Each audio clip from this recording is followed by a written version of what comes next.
3.1 is solving systems using tables and graphs. In this section, I'm going to show you how to do it by hand and also use a graphing calculator. So the first couple of examples is using a graph to solve a system. So we're going to do this one by graphing it by hand. So we have this system. We want to tell where do they cross. That's going to be our solution. So our solution is going to be a coordinate. So to graph these, we can either do the cover-up method, cover up our x, solve for y, cover up our y, solve for x, because they're in standard form. So find our x and y intercepts, plot those 2 points, make our line. Another way that we can do it, we can put it in slope-intercept form. So get both of the y's by itself, and then put it in y equals mx plus b form, and then use the slope and the y-intercept to graph it. So I'm going to choose the second method. So I have both of these equations. And notice I got the y's by itself. So in this first one, I added 3x on both sides. Those aren't like terms, so I put them next to each other, 3x plus 8. And then I was multiplying, so I divided both sides by 2. Those cancel out, so I get y equals 3 halves x, and 8 divided by 2 is 4. So I had to divide both of those terms by 2, sorry. And then this next one, I have x plus 2y equals negative 8. So I get that y by itself. So minus x minus 8 minus x. So I have 2y equals negative x minus 8. And then I'm multiplying by 2, so I divide it by 2 to undo it. So that cancels out, so I get y equals negative 1 divided by 2, or negative 1 half x. Negative 8 divided by 2 is negative 4. So I have my two equations, so then I'm going to graph them. So this first one, I go up to positive 4. My slope is 3 halves, so up 3 over 2, up 3 over 2, or down 3, back 2, down 3, back 2. I make that line. And then this next equation is y equals negative a half x minus 4. So I go down to negative 4, and then my slope is negative 1 half. So down 1 over 2, down 1 over 2, or up 1, back 2, up 1, back 2. And notice they cross right here, so that is my solution. So then I label that coordinate negative 4, negative 2, and that is my final answer. If I wanted to check this answer, I would plug in negative 4 in for my x's, y in for my negative 2 in for my y, simplify both sides, and see if they reduce down to the same. Now this next one we're going to do using our graphing calculator. So before we can use our graphing calculator, it's not going to graph it, or we can't put it in standard form into our calculator. So we would need to be able to put it in slope-intercept form. So we want to get the y's by itself again. So we minus x, divide by negative 2, divide by negative 2. So negative 1 divided by negative 2 is 1 half x. And then 4 divided by negative 2 is negative 2, minus the 3x on both sides. So I get y equals negative 3x plus 5. Okay, then from here, I'm going to type in both of these equations into my graphing calculator. So if we get our graphing calculator out, we're going to click this y equals button. And we're going to type in both equations into y1 and y2. So the first one is 1 half. Now I can either put 1 half in parentheses like this, 1 divided by 2, or if you prefer, you can just put 0.5. So either way. So I'm going to put it as a fraction in parentheses, and then my x button is up here, minus 2. Then I arrow down, then I type in my next one. So negative 3x plus 5. And make sure you use this negative button down here, not the minus button, because it's negative 3x. So I have both equations typed in, and then I'm going to click graph. Okay, and notice mine says window range. So I need to click on my window.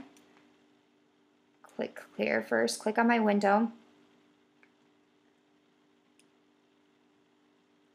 Zoom, and I'm just going to click on standard. So zoom and standard is how I did that. And so then I get this graph that if I were to graph them by hand, it looks like this. And then I need to figure out what that intersection is. So then from here, I'm going to click on trace. And it says that I need to go to the one side of my intersection, click enter.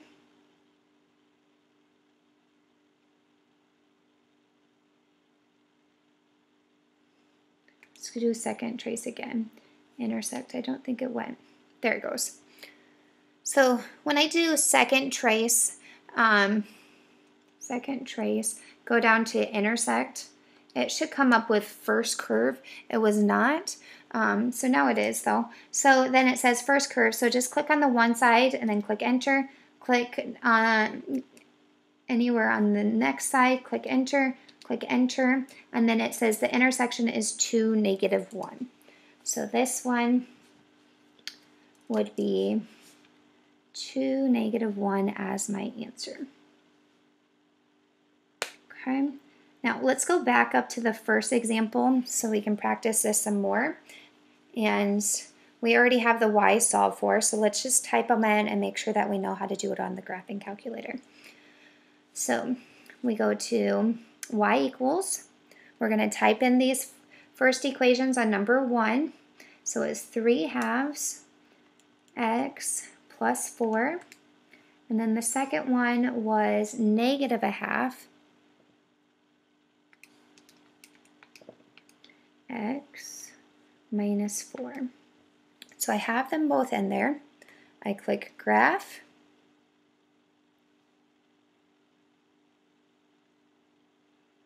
Okay, and if again the window, if it's not on standard, just click zoom and click standard so it's in that standard format. Okay, and then we're going to go to second trace. So second trace, go down to number 5, which is intersect. And then it says first curve, second curve. So I always like to left arrow, right arrow a little bit closer to the intersection. And then that one's already close to the intersection, so click enter, enter. And then it gives me -4, -2, which is what I originally had gotten. Alrighty, the next example is the system independent, dependent, or inconsistent? Okay, and I put a table over here to help us out so we know what is what. So independent means that there's one solution. So the first 2 examples that we went through are independent. Dependent is if it was the exact same line. And so then every single point they have in common, so there's infinitely many solutions. Inconsistent is when they're parallel lines, so there's going to be no solutions because they do not cross or meet. So let's take a look at these ones. So to start off with, we need to get the y by itself, regardless if you're doing it by hand or using your graphing calculator. So then this first equation, we get the y by itself.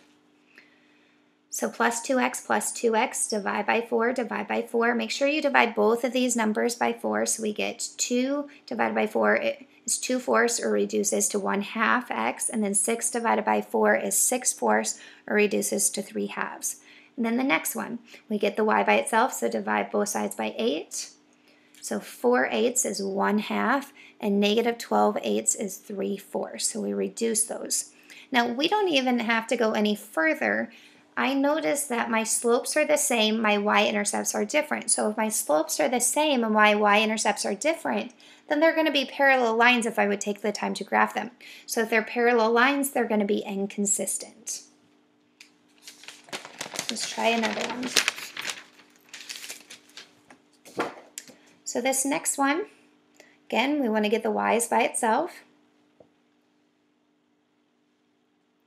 So for this first one, plus 3x plus 3x, so I get y equals 3x plus 4, minus x minus x. They're not like terms, so just -x plus 1. And then notice this one has a fraction in front of the y, so I'm going to multiply both sides by the reciprocal. So then instead of 1/3, it's going to be 3/1. So I'm going to multiply both sides by the reciprocal, so -3. A number times its reciprocal just cancels out, and then over here on the right-hand side, I have to distribute that -3 to both of those. So I have -3 times -x is positive 3x, and -3 times 1 is -3. Now if I look at this one, they have the same slope, different y-intercepts, so this one's going to be parallel lines, inconsistent again. Now let's try one more example. So for this one, we get the y's by itself. Okay, you can take a look at my work, see if you agree. And then this one, notice they have the same slope, same y-intercept. So they're the exact same line. Even though they didn't look at it at the beginning, once we got it in slope-intercept form, then they are the exact same line. So every single point they have in common. So it is dependent, and there's infinitely many solutions.